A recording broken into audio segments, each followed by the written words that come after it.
Assalamualaikum warahmatullahi wabarakatuh. Kami dari kelompok 1.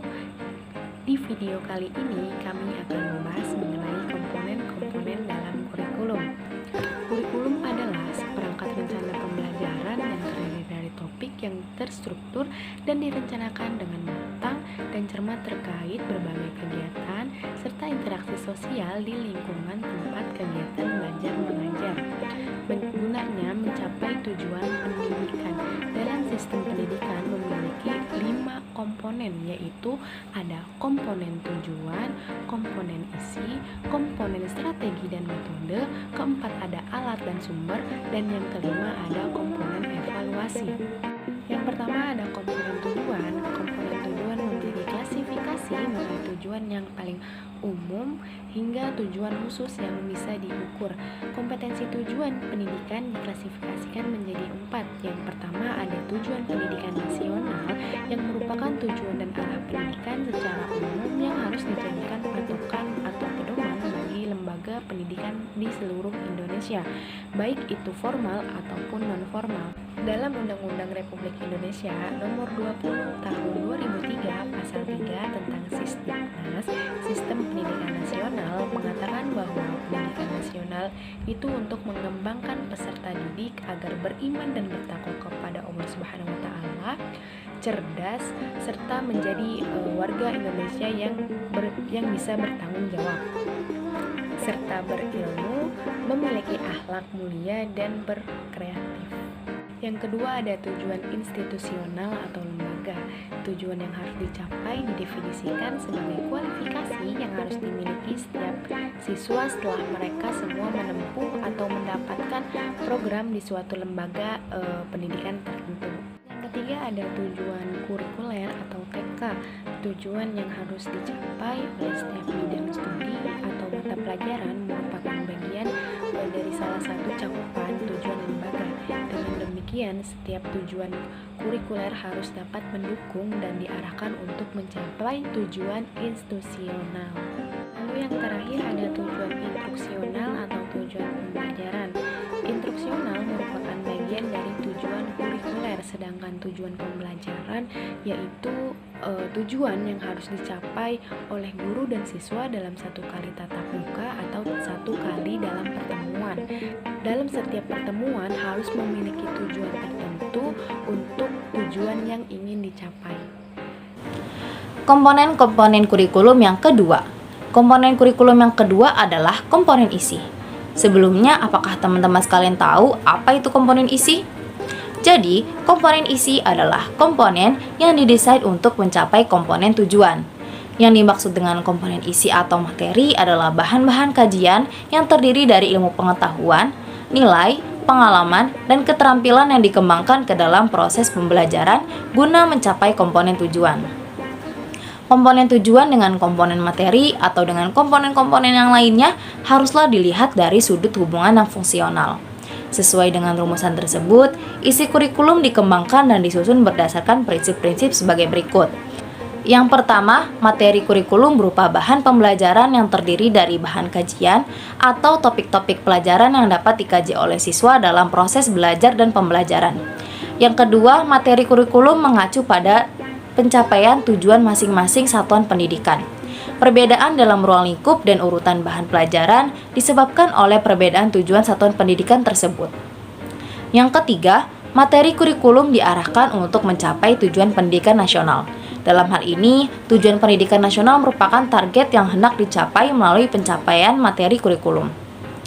Materi kurikulum juga mengandung aspek-aspek tertentu sesuai dengan tujuan kurikulum. Yang pertama, teori. Teori ialah seperangkat konsep, definisi, dan preposisi yang saling berhubungan yang menyajikan pendapat sistematik tentang gejala dengan menspesifikasi hubungan-hubungan antara variabel-variabel dengan maksud menjelaskan dan meramalkan gejala tersebut. Yang kedua, konsep. Ialah suatu abstraksi yang dibentuk oleh generalisasi dan kekhususan-kekhususan. Konsep adalah definisi singkat dari sekelompok fakta atau gejala. Yang ketiga, generalisasi. Ialah kesimpulan umum berdasarkan hal-hal yang khusus bersumber dari analisis, pendapat, atau pembuktian dalam penelitian. Yang keempat, prinsip. ialah ide utama dan pola skema yang ada dalam materi yang mengembangkan hubungan antara beberapa konsep. Yang kelima, prosedur adalah suatu seri langkah-langkah yang berurutan dalam materi pelajaran yang harus dilakukan oleh siswa. Yang keenam, fakta ialah informasi khusus dalam materi yang dianggap penting. Fakta terdiri dari terminologi, orang, tempat, dan kejadian. Yang ketujuh adalah istilah. Istilah adalah kata perbendaharaan baru yang khusus yang diperkenalkan dalam materi. Yang kedelapan, contoh atau ilustrasi ialah suatu hal atau tindakan atau proses yang bertujuan untuk memperjelas suatu uraian. Yang kesembilan, definisi. Definisi adalah penjelasan tentang makna atau pengertian tentang suatu hal atau suatu kata dalam garis besarnya. Preposisi adalah suatu pernyataan atau teorem atau pendapat yang tidak diberi argumentasi. Selanjutnya, komponen-komponen kurikulum yang ketiga. Komponen kurikulum yang ketiga adalah komponen strategi dan metode. Komponen strategi dan metode merupakan komponen yang memiliki peran yang sangat penting dikarenakan berhubungan dengan implementasi kurikulum. Apakah teman-teman sekalian tahu apa itu strategi pembelajaran? Strategi pembelajaran merupakan pola dan urutan umum perbuatan antara guru dengan siswa dalam mewujudkan kegiatan belajar mengajar untuk mencapai tujuan yang telah ditentukan. Dengan kata lain, strategi memiliki dua hal yang penting, yaitu rencana yang diwujudkan dalam bentuk kegiatan dan strategi yang disusun untuk mencapai tujuan tertentu.